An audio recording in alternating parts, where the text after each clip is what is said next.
Nós vamos falar sobre a lição 19 do Pão Nosso, psicografado pelo nosso querido Chico Xavier. Primeiro eu vou ler, depois a gente vai fazer algumas considerações. A lição 19, ela se chama Falsas Alegações. Que tenho eu contigo, Jesus, Filho do Deus Altíssimo, peço-te que não me atormentes. Isso está no Evangelho de Lucas, capítulo 8, versículo 28. O caso do espírito perturbado, que sentiu a aproximação de Jesus, recebendo-lhe a presença com furiosas indagações, apresenta muitos aspectos dignos de estudo. A circunstância de suplicar ao Divino Mestre que não o atormentasse requer muita atenção por parte dos discípulos sinceros. Quem poderá supor o Cristo capaz de infligir tormentos a quem quer que seja? E no caso, trata-se de uma entidade ignorante e perversa, que nos íntimos desvarios muito já padecia por si mesma. A vizinhança do Mestre, contudo, trazia-lhe claridade suficiente para contemplar o martírio da própria consciência, atolada num pântano de crimes e defecções tenebrosas. A luz castigava-lhe as trevas interiores e revelava-lhe a nudez dolorosa e digna de comiseração. O quadro é muito significativo para quantos fogem das verdades religiosas da vida, categorizando-lhe o conteúdo a conta de amargo elixir de angústia e sofrimento. Esses espíritos, indiferentes e gozadores, vão afirmar que os serviços da fé alagam o caminho de lágrimas, enevoando o coração. Tais afirmativas, no entanto, denunciam-nos, em maior ou menor escala, são companheiros do irmão infeliz que acusava Jesus por ministro de tormentos. Aqui nós temos várias considerações a fazer. Vamos lembrar que época, que hora era essa que esse rapaz infeliz se jogou aos pés de Jesus, pedindo-lhe que ele não o atormentasse. Vocês lembram que Jesus um dia pegou o barco junto com seus discípulos e foi para o lado contrário da Galileia. Quer dizer, pegou o barco e foi assim na direção contrária, na margem contrária, para uma comunidade que era dos Gerazenos. E nessa comunidade, logo que ele chegou, ele encontrou um rapaz que arrancava todas as roupas, ele não conseguia usar roupa. Vocês sabem que isso acontece em algumas pessoas que estão com problemas sérios mentais. Tem algumas pessoas que se põem roupa, eles tiram. Eles só conseguem ficar sem roupa. Não sei se vocês já viram isso, isso acontece até hoje, infelizmente. Além do mais, ele ficava sempre perturbado e essa perturbação o levava para lugares desertos e ele não conseguia viver uma vida normal. E ele se jogou aos pés de Jesus naquele momento, pedindo-lhe que Jesus não o atormentasse. Só isso é uma coisa estranha em si. Aí Jesus já estava pedindo para que os demônios, que é uma forma de dizer, né, o demônio saísse da influência para esse rapaz, né? Demônio, na verdade, é uma forma de dizer espírito ainda ignorante, espírito impuro. Quando ele, na verdade, falou, mas através da influência que ele estava recebendo, pediu para que Jesus não o atormentasse. Nesse momento, Jesus perguntou para o rapaz, na verdade, para esse espírito: como você se chama? Vocês lembram dessa passagem? Ele responde: legião, porque somos muitos. E aí eles próprios, olha só que ideia, eles viram uma manada de porcos que estava,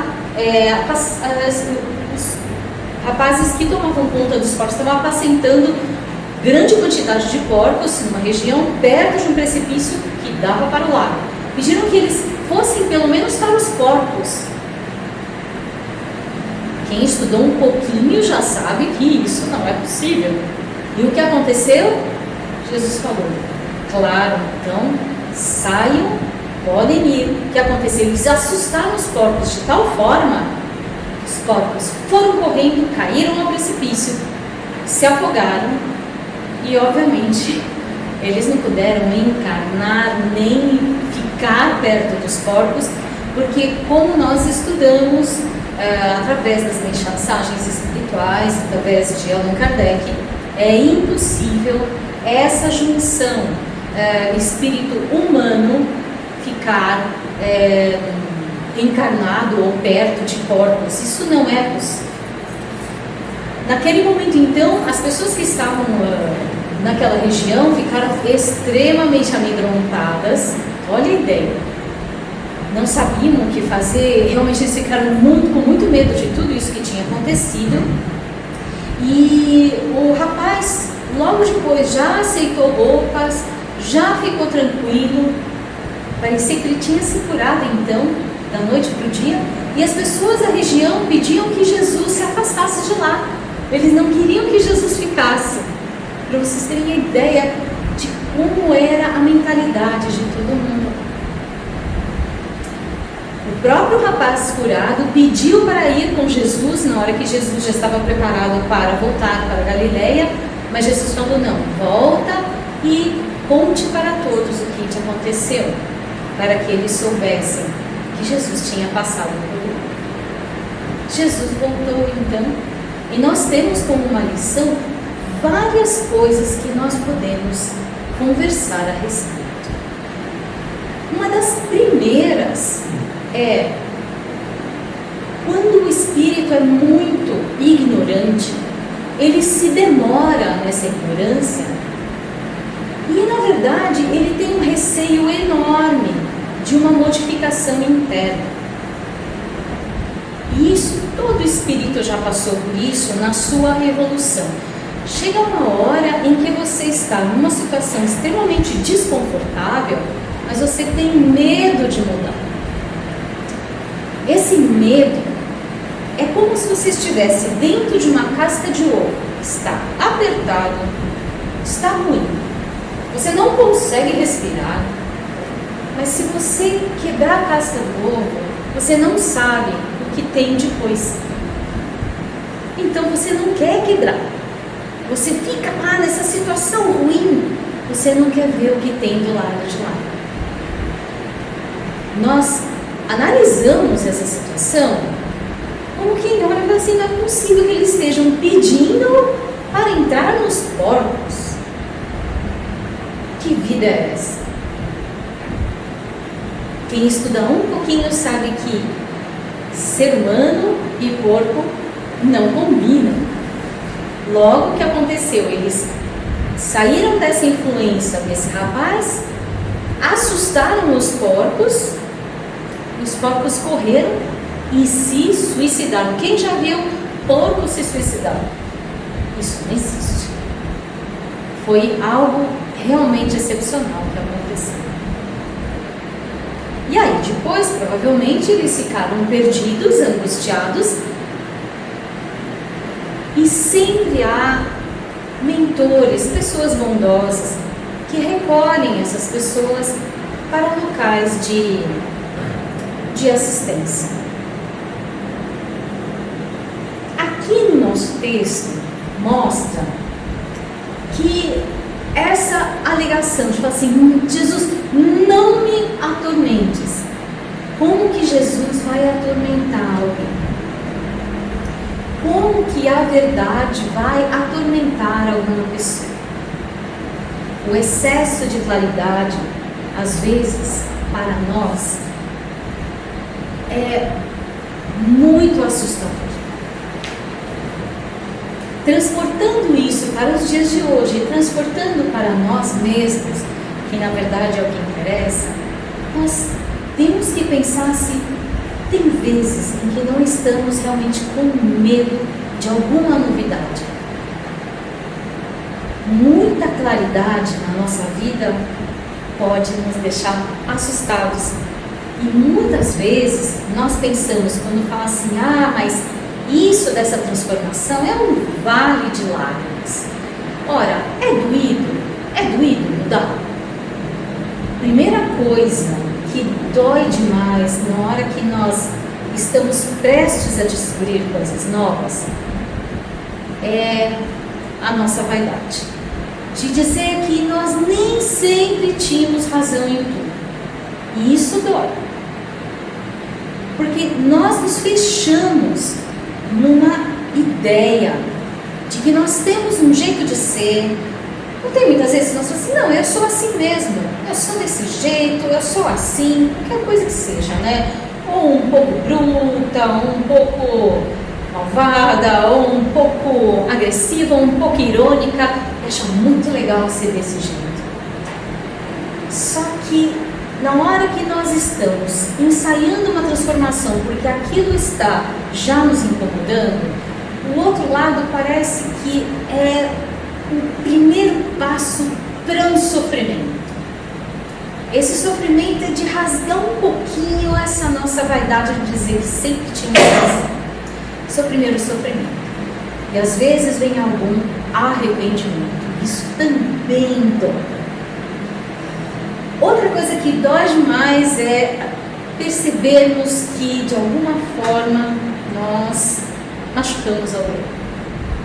Machucando alguém, a gente vai ter que dizer perdão. Mas perdão justamente para essa pessoa que também me fez mal. O grande problema é esse. Quem vai primeiro? Né? Quem vai ser o corajoso primeiro? Quem vai ser a pessoa que vai acabar com certas situações que às vezes perduram mais de uma vida? Situações que às vezes são de séculos, gente, não vamos desencanar. Já ouviram falar da vendetta italiana, por exemplo? Um mata o outro, numa família, aí o outro mata um, aí o outro mata dois, a outra mata três, aí na próxima geração matam quatro. Quando que isso vai acabar? Quem que vai ser o primeiro a falar chega? Que nós precisamos pensar é que esse primeiro é o mais evoluído. É o que já ultrapassou algumas faixas de vibração e já está flutuando por cima dos problemas. Então essa primeira coragem é a coragem de quem sabe um pouquinho mais. E por que não ficar com um pouco de orgulho disso daí? Falar, olha, eu vou ser o primeiro a parar com tudo isso. Você é a primeira pessoa que vai falar, não, gente, essa situação está insuportável e eu estou vendo no horizonte algo ainda um pouquinho vago, mas eu sei que é melhor. Eu sei que é melhor, mais iluminado e será mais confortável. Será mais tranquilo e vamos ficar mais em paz. Quantos de nós já não passamos por essa situação de rasgar esse véu da ignorância? Porque tem vários níveis de ignorância, né? Nós nunca vamos ser sábios no total, não é verdade? Porque total é só Deus. E o sábio dos sábios era Jesus. Nós não estamos nesse nível, não é? Mas nós precisamos ir rasgando os véus de cada momento onde nós temos um pouco de ignorância e vamos tirando da nossa frente, com coragem, com bastante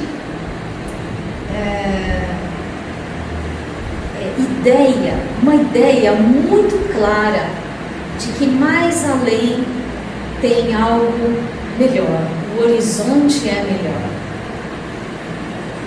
Esses espíritos que estão em situação assim, às vezes de perturbação extrema, às vezes eles ficam assim séculos, às vezes mais de séculos, passam milênios. E na hora que existe uma pequena mudança, algo que os chacoalha, como esse acontecimento, é capaz deles falarem, agora chega, eu me rendo, que vem pela frente. Provavelmente eles foram acolhidos, ficam primeiro num estado de perturbação de sono, que nós sabemos que isso acontece.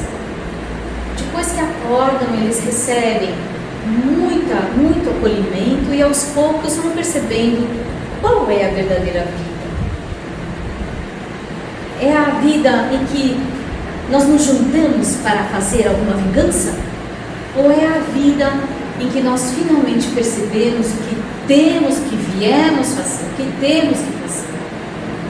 Que é o trabalho de redenção nosso e dos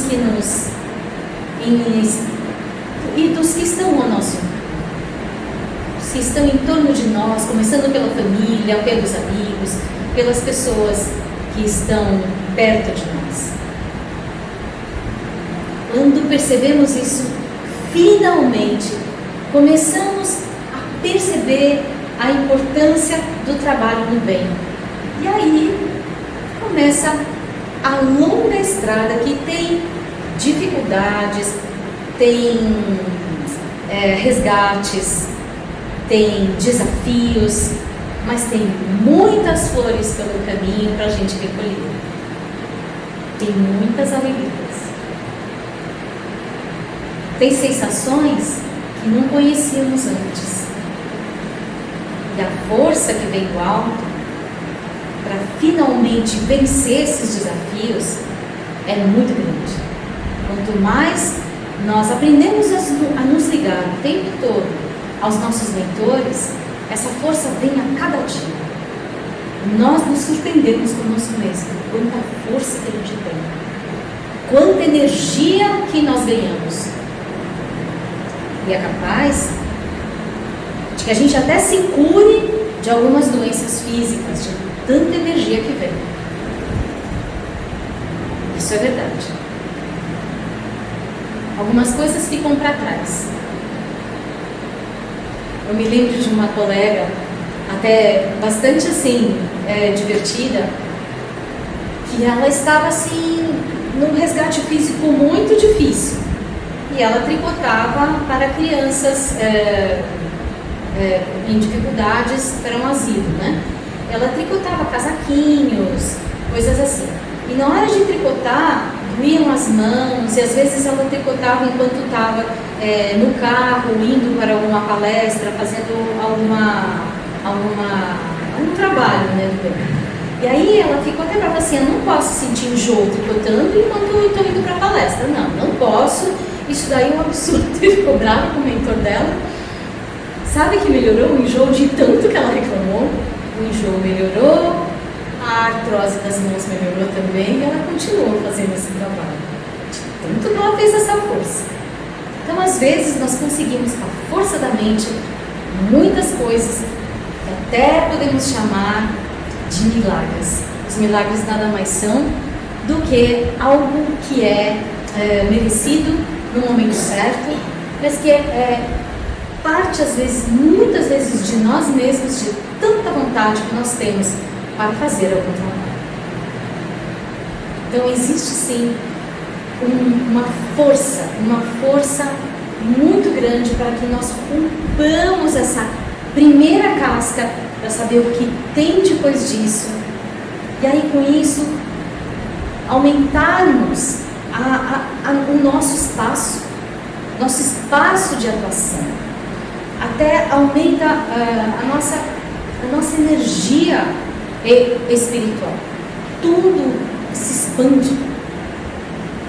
Então é isso que devemos pensar. Coragem. Muita coragem para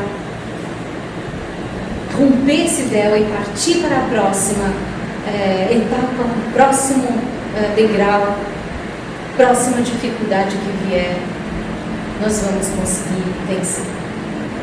Certo? O ano está começando, estamos em 2022, depois de muito sofrimento nos 2 anos anteriores, com a pandemia. Nós estamos assim, às vezes até voltando, parece que ela não quer ir embora. Um dia vai passar com certeza. Os nossos mentores estão nos pedindo um pouco mais de paciência. Vai passar, mas temos que continuar lutando. Mas vamos em frente, que tudo vai dar certo. Graças a Deus, gente. Fiquem todos muito em paz e com muita energia, muita coragem. Pai nosso, que estás nos céus, santificado seja o teu nome. Venha o teu reino. Seja feita a tua vontade, assim na terra como no céu. O pão nosso de cada dia nos dá hoje. E perdoa-nos as nossas dívidas, assim como nós perdoamos aos nossos devedores. E não nos induza à tentação, mas livra-nos do mal. Porque teu é o reino, e o poder, e a glória para sempre. Amém.